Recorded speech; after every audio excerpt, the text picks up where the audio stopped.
Денеска сум помеѓу граѓаните на мојот Струмички регион, каде што со земјоделците разговараме за мерката Зелена нафта, мерка преку која земјоделците ќе имаат можност да набавуваат поевтина нафта за земјоделска механизација од 30%. Очигледно е и задоволството кај земјоделците од оваа мерка, која што за мене, а и за нив од разговорите, обезбедува три клучни работи.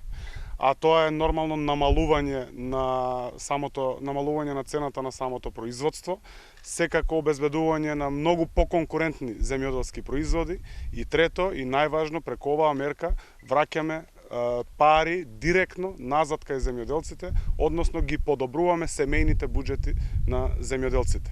Само преку оваа мерка обезбедуваме околу 200 милиони денари или над 3 милиони евра назад директно кај земјоделците.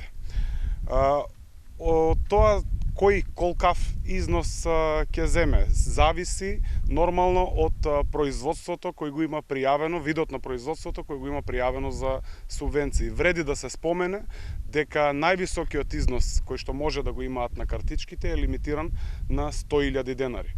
Преку мерката Зелена нафта практично заокружуваме еден циклус на мерки преку кој го унапредуваме земјоделието и допринесуваме за подобар стандард кај земјоделците и нормално ве уверувам дека како одговорна и државотворна партија дополнително ќе ги засилуваме активностите, мерките во однос на земјоделието, затоа што сите знаеме дека земјоделската гранка е една од нашите најважни стопански гранки во Република Северна Македонија. Ви благодарам.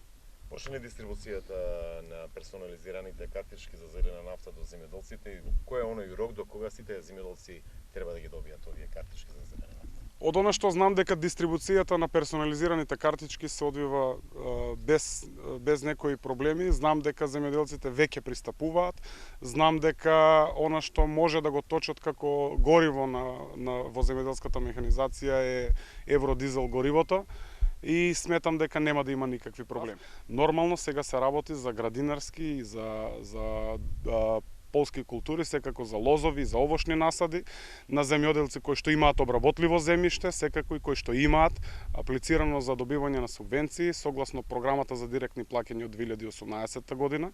Ќе работиме на регулативата за да може и да го прошириме целиот тој опфат, секако да видиме и слушаме помеѓу граѓаните дека тие 55.000 земјоделци се задоволни од тоа што ќе имаат можноста да набавуваат зелена нафта за земјоделска механизација поевтина за 30% од редовната цена.